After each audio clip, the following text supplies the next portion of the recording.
biasa toang ikut tuh. Lamun nongkat cerita jalue arak si marak okat cerita kayak ini kan. Marak bedus si luke hidup-hidup lagu nek manidap lah kutu kan. Ia baik si nyerita dia noh hidup kutu kan. Jadi cerita balik cerita. Enggak doang tentu yakin bahwa ita nenek pasti mati era waktu sakaratul maut adik pada hidup gitu kan. Nah, lamun kedua sedait si sakaratul maut ya kon tidak pasti tidak kan betul kan. Nah, sendik teman idap sakaratul maut ya tentu kita harus sadar bahwa kita diciptakan oleh Allah Subhanahu wa taala di atas dunia ini dalam rangka untuk menghamba kepadanya, ibadah kepadanya. Apa firman Allah di dalam Al-Quran? Wa ma khalaqtul jinna wal insa illa liya'budun. Aku tidak menciptakan jin dan manusia kecuali untuk beribadah kepada. Ibadah para ulama membagi ibadah ini ada yang namanya ibadah mahdhah dan gairu mahdhah. Nah, kadangkala orang memahami ibadah itu dari segi mahdhahnya saja. Demen wah rajin sembahyang, wah ya paling rajin ibadah sekarang. Nah, demen rajin puasa, ya paling rajin ibadah. Aku tuh. Tetapi dia tidak memahami apa namanya ibadah gairu mahdhah. Yang namanya ibadah gairu mahdhah itu adalah amal ibadah yang bersifat sosial. Amal ibadah bersifat sosial. B contoh amal ibadah. Lamun suruh gotong royong isi pakadus, pada datang bergotong royong. Nah nenek juga teparan aran ibadah karena bersifat sosial, bergotong royong, saling bahu membahu untuk saling membantu untuk menyelesaikan suatu persoalan di masyarakat. Itu namanya ibadah gairu mahdhah. Atau arak dengan kesusahan kita bantu. Arak terdait si musibah kita bantu, batur si dait musibah.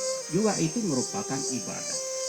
Jadi kita diciptakan oleh Allah Subhanahu wa taala bukan saja untuk sembahyang, sholat, puasa saja. Tapi itu adalah perintah wajib dari Allah Subhanahu wa taala. Sholat, puasa, zakat, haji merupakan rukun Islam yang wajib kita laksanakan oleh orang yang merasa dirinya Islam. Di luar itu pun maka itu namanya juga ibadah. Jadi banyak ragam ibadah itu. Makanya para ulama sudah membagi namanya ibadah mahdhah dan gairu mahdhah. Nah, itulah yang harus kita pahami. Bapak Ibu hadirin pengantar jenazah rahimakumullah. Orang tua kita makmur ini ya tentu banyak melaksanakan ibadah selama hidup. Jadi mudah-mudahan dengan ibadah-ibadah yang beliau lakukan, mudah-mudahan kita doakan almarhum orang tua kita ini husnul khotimah. Amin ya rabbal alamin. Bapak Ibu pengantar jenazah rahimakumullah. Kemudian kewajiban kita yang hidup ini terhadap keluarga kita yang sudah meninggal dunia adalah ya tentu ada beberapa kewajiban kita. Tadi sudah dilaksanakan, memandikan, mengkafankan, kemudian menyolatkan, kemudian memakamkannya. Kemudian setelah itu ada juga kewajiban kita adalah untuk mendoakan. Mendoakan kepada orang yang sudah meninggal dunia itu adalah merupakan kewajiban kita yang masih hidup. Kita doakan. Jadi doa yang disampaikan oleh orang yang hidup pada orang yang mati itu sangat membantu bagi orang yang meninggal. Maka di dalam khutbah Jumat saja ya, doa kepada kaum muslimin muslimat itu baik yang hidup maupun yang mati itu merupakan rukun daripada khutbah. Ya dasar kita ini berkeyakinan Satu, bahwa apapun doa kita terhadap orang yang meninggal itu nyampe. Pahala bacaan Al-Quran nyampe. Lagu kembempot sekedar membaca Al-Fatihah, karena Al-Fatihah Ummul Quran menin parang ya. Sang mana-mana terbaca Fatihah. Bilin terbaca yang Al-Quran 30 juz sang onek lalu ita pada sibuk. Mana-mana terbacaan kulhu Fatihah bagi orang yang meninggal. Nah, arak dengan sandik sahdu dah. Oh, lamun baca Al-Quran jarak contoh lek Nabi. Lagu lain dek zaman Nabi dek narah HP nangkarak HP. Dek kadu HP lamun jarak contoh lek Nabi ya bid'ah doang ngaran iki. Jadi dendek sekedik bid'ah. Jadi semua apa kebaikan yang dilakukan oleh orang yang hidup terhadap orang yang mati itu nyampe pahalanya. Pahalanya yang nyampe. Dengan pahala itu dia diringankan. Mungkin kalau dia dapat azab, ada dapat siksaan, mungkin diringankan azab dan siksaannya oleh Allah Subhanahu wa taala. Dendek sekedik-kedik bid'ah. Ia ampuk ke dalam berdoa kepada orang yang mati. Kita berdoa kepada Allah Subhanahu wa taala, Allahumma balik awsil. Ya Allah, sampaikanlah, kirimkanlah thawaba ma qara'na. Apa pahala bacaan kami? Bacaan apa? Dari Al-Qur'an. Wa mahallana, apa yang kami baca dari tahlil. Wa ma qara'na min ayatil Qur'an ila arwahi, baru kita sebut arwah siapa yang kita kirimkan pahalanya. Insya Allah dengan doa itu Allah akan mengijabah. Namanya Allah Maha Rahman Maha Rahim. Ud'uni astajib lakum. Kalau engkau berdoa aku kabulkan, kata Allah Subhanahu wa taala. Inilah kewajiban-kewajiban kita. Maka tradisi taudoka kita lamun tawah arak warga meninggal, ya ampuk tetenak si toloka ita sambung takziah lele malam pertama sampai malam 9. Apa yang kita laksanakan? Kita baca Al-Quran, kulhu, Fatihah, kita doakan agar almarhum yang meninggal itu dapat ampunan dari Allah Subhanahu wa taala. Lamun dek pada sadu, adurang si dek sadu.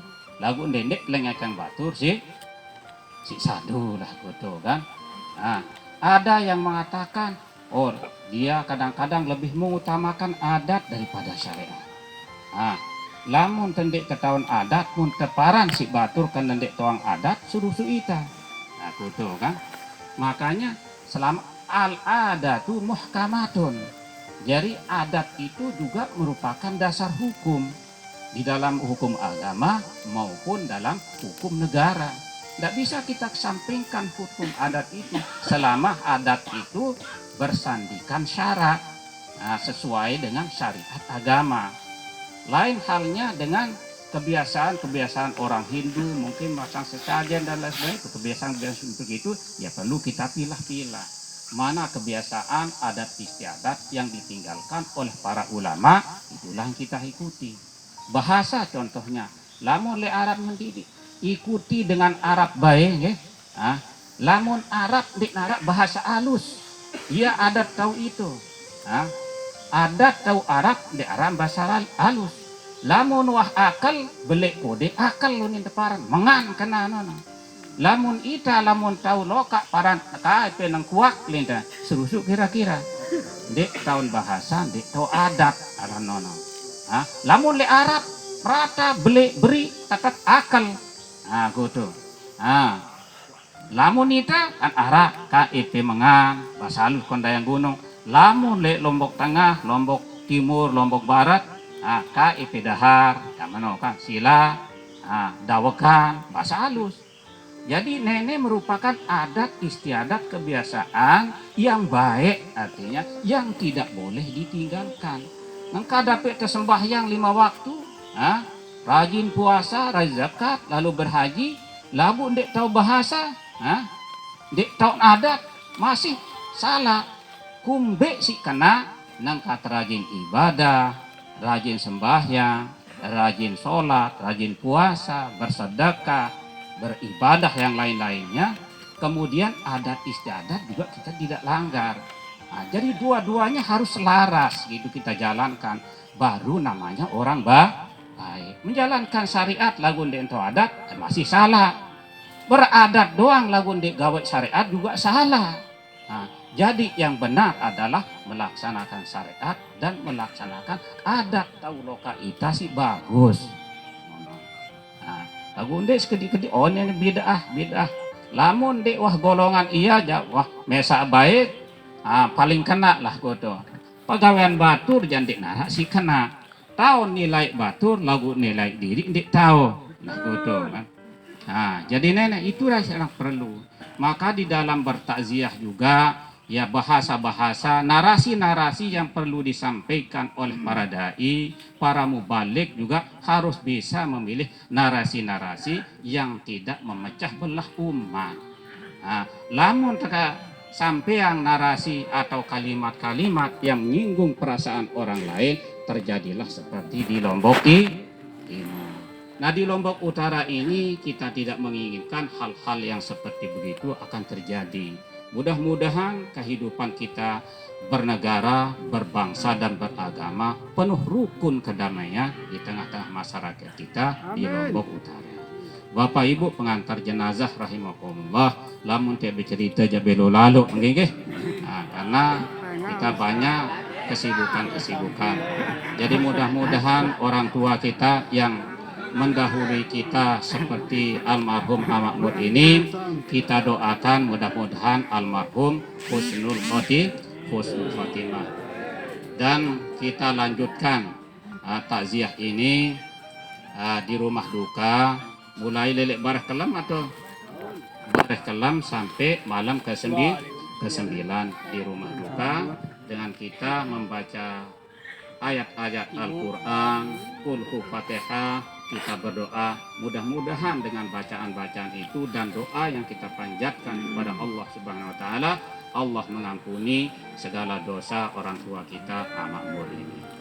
Kemudian tiang atas nama keluarga menyampaikan kepada IP Padang permohonan maaf jika ada hal-hal yang kurang berkenan dalam penyambutan kami keluarga.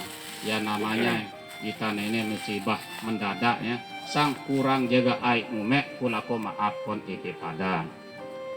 Kemudian sang arak utang piutang arak semeton tiang Abadin, kemudian Pak Pengulu, Dusun Tukak Bendu juga putra-putra beliau. Jadi kaitannya dengan hutang piutang kita hiwalahkan kepada anak-anak beliau yang masih segar buka. Jadi kita nyatakan bahwa orang tua kita yang meninggal ini tidak menanggung hutang piutang. Abang nih, siap tanggung hutang. Karena itu merupakan hal prioritas kita utamakan sebelum yang lain-lainnya. Lamun nara utang, lamun adik jak sang terima kasih lah kutu kan. Lamun arak sas kedi-kedi ataupun duwe kulako EP pada ikhlasan jari amal ibadah EP pada. Nah kemudian kaitannya dengan ucapan tingkah laku almarhum selama hidup, baik sengaja maupun tidak disengaja, melalui kesempatan ini pula upang maaf. Sampun Nabi kita maafkan gitu. Jadi demikian kata-kata takziah dan sambutan atas nama keluarga yang dapat yang sampaikan, kurang lebihnya mohon maaf.